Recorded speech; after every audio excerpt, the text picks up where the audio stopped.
નવલખી કૃત્રિમ તળાવ પાસે જૂની જાળીઓ ન હટાવાતા મગરો પર તોડાતું સંકટ.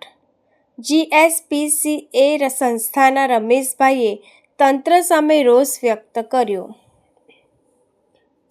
નવલખી કૃત્રિમ તળાવની પાછળ ચાલી રહેલી કામગીરી દરમિયાન જૂની લોખંડની જાળીઓ અને એંગલ ન હટાવાતા મગરો માટે ભારે ભય ઊભો થયો છે.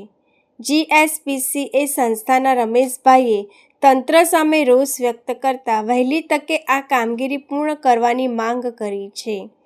ચોમાસામાં પાણીનું સ્તર વધતા અને મગરો વચ્ચે ક્ષેત્રીય લડાઈ થતાં અણીદાર જાળીઓ વાગવાથી મગરો ઈજાગ્રસ્ત થઈ શકે છે. ગયા વર્ષે પણ વિવિધ કારણોસર 11 મગરોના મોત થયા હતા.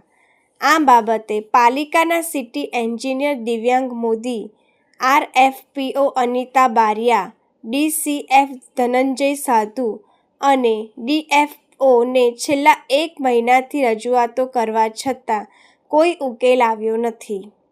વરસાદ વધતા કાદવને કારણે મશીનરી કામ કરી શકશે નહીં.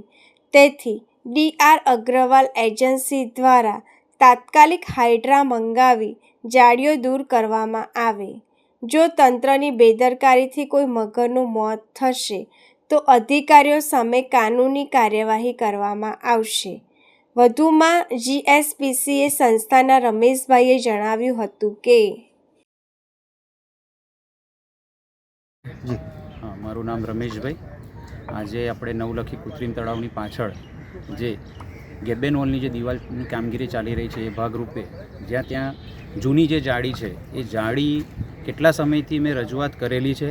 એમાં સિટી એન્જિનિયર જે છે અહીંના જે ઇન્ચાર્જ દિવ્યાંગ મોદી તથા અહીં ડીએફઓ એમને રજૂઆત કરેલી છે, આરએફઓ આમના તરફથી છેલ્લા 1 મહિનાની અંદરથી રજૂઆત કરીએ છતાં આ જાળીઓ નીકળતી નથી. હવે તમે જુઓ કે ચોમાસું બેસી ગયું છે, પાણીનું સ્તર વધી રહ્યું છે અને અમુક વાર એવું થતાં કે નદીમાંથી મગર જ્યારે બહાર આવતા હોય છે. હવે જ્યારે આવીને જો આ મગર અંદર ટેરેટી ફાઇટ થાય કે મગર ઉપર ચડવામાં થાય તો આ એંગલ એના પેટમાં વાગીને એને નુકસાન કરી શકે છે. તો તમારા માધ્યમથી એક જ કહેવું છે કે જલ્દીમાં જલ્દી ડીઆર અગ્રવાલની જે એજન્સીનું જે કામ છે તાત્કાલિક ધોરણે આજની તારીખમાં જ હાઇડ્રો મંગાવીને તમામ કામગીરી કરવામાં આવે. બીજી વસ્તુ કે જે સિમેન્ટનો વેસ્ટેજ છે એ બી અંદર ઠાલવવામાં આવે છે. આપણે સિમેન્ટની કામગીરી ના થાય એની માટે ગેબિયન વોલ બનાવે છે પથ્થરોની, એટલે નેચરલી રહે. એટલે આ અત્યારે કંઈક ના કંઈક સામે ચોમાસું પછી જો પાણી વધી જશે તો આ નીકળે નહીં.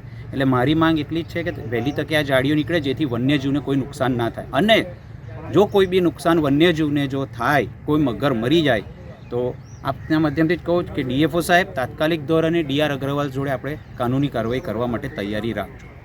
જીએસપીસીએ સંસ્થા વિભાગને કરેલી છે, વન વિભાગના આરએફઓ અનિતા બારિયાને કરેલી છે, કોર્પોરેશનની અંદર દિવ્યાંગ મોદીને કરેલી છે, વન વિભાગના ઉચ્ચ અધિકારી ડીસીએફ ધનંજય સાધુને કરેલી છે. આ તમામ અધિકારીઓને આપણે જાણ કરી ચૂકેલા છે, પણ હજુ સુધી કોઈ પણ સચોટ કામગીરી નથી થઈ. હવે કાલે રાતનો જ વરસાદ હતો કે 3 ફૂટ પાણી વધી ગયું છે. હવે અડધી જાળી અંદર છે. હવે લાવશે તો કહેશે કિચડ છે તો નહીં થાય. તો પછી કોઈ નુકસાન જો થાય, વન્યજીવ જો મરતા હોય, ગયા વર્ષે આપણે 11 મગર મરેલા છે ટોટલ. તો હજુ આ ડિપાર્ટમેન્ટને આ બધા વિચાર રહ્યા છે કે હજુ આપણે મારવાના છે કે ઓછા કરવાના છે. એટલે કરો અને થાય તો વન્યજીવ બચે. અને મેં એકલો નથી, જેને બી ફરિયાદ લખવી હોય તમામ